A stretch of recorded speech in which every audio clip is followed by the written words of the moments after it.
ধান যখন শীষে থাকে দানা তখন ওকে একটাই ভাষাতে ডাকে ধান, কিন্তু যখন তৈরি করা হয় ঝাড়া হয় তাতে তিন রকমের দানা বার হয়। একটা হয় পাতান, আর একটা হয় কাঠ পাতান, আর একটা হয় আসল। हम ओहे भोजपुरी हैं जौन रउआ लगे बार बार आवेनी, भोजपुरी जबान भैया हमके आवेला, लेकिन रउआ लोग के समझ में उतना ना आई जितना हमके बोले में मजा आई, रउआ लोग के समझ में उतना मजा ना आई। यह खातिर भोजपुरी जबान हम ना बोला, बीच बीच में चटनी नियन चटाई भोजपुरी खाइते वैसे एक चाटनी हले मजा लगे ना, ओरकम बक्तव्যের মাঝে মাঝে একটু করে চাটনির মতন চাটাবো भोजपुरी इंशाल्लाह। हाँ, रउआ लोग से हमार विनती बा कि रउआ लोग जोन लोग बाहरे बाड़न, रउआ लोग से हमार विनती बा कि रउआ लोग भीतरे आ जाई, भीतरे आ जाई। अल्हम्दुलिल्लाह বাইরে দেখেন কত লোক, বাইরে দেখেন কত লোক পেন্ডালে, কিছু লোক আপনারা আর বেশিরভাগটি বাইরে, কিছু লোক সাইডে দাঁড়িয়ে দাঁড়িয়ে না থেকে বসে যান। একটা কথা বলবো, কেউ রাগ করিয়েন না, বক্তব্য শুরু করছি। তার আগে আপনাদের এলাকায় ধান হয় তো?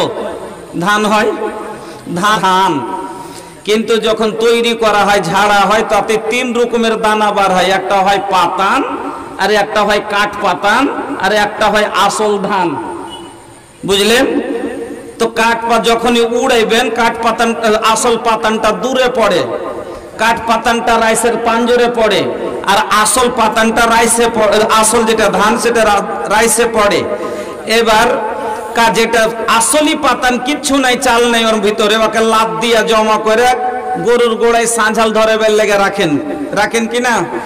আর যেটা মোটা পাতান খাখরিয়ে, ওটাকে আপনি কি করেন, যতদূর পারলেন সরালেন, না পারলেন তখন ওই ধানের সাথে মিশাল করে দেন মোটা পাতানটা, ওর ভিতরে একটু চালের পরিমাণ আছে, কইছে ক্ষুদিত হবে তুইলে লাও, নাকি ক্ষুদিত হবে তুইলে লাও। আসল ধানে বিক্রি হয়ে যায়, আসল ধানের সাথে ও বিক্রি হয়ে যায়।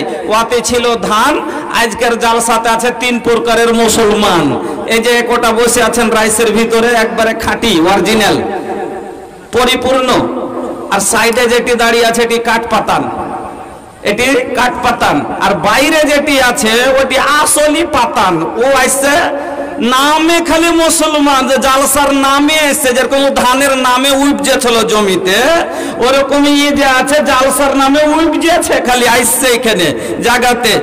কিন্তু ওই ধানটাকে যেরকম সানঝালের লেগে লাভ দিয়ে জমা করা হয়, ওই লোক গেলা যারা জালসার নাম লিয়ে এসে বাজারে মটর গস্তি করছে, যারা জালসার নাম লিয়ে এসে বাজারে ভণ্ডামি করছে, ওই লোক গেলা আল্লাহর বড় সানঝাল আছে জাহান্নাম, আল্লাহ বলবে লাভ দিয়ে জমা করার ওকে ধরে ধরা, একটু শ্যাঁকে ভালো করে। হ্যাঁ, এই জন্য ভাই জালসা বলে এসছেন, বাড়ি থেকে যখনই এসছেন বলেছেন জালসা যাব। জালসা শব্দের মানে বসা, অন্তত 10 মিনিটের জন্য বসে, 1 ঘন্টার জন্য বসে হক আদায় করে নিয়েন, না হলে চরম মিথ্যুক হবেন আপনি, আর আল্লাহর খাতায় মিথ্যাবাদী লেখা হবে। যা হোক, এদিক ওদিক কথা না বলে আমি আপনাদের সম্মুখে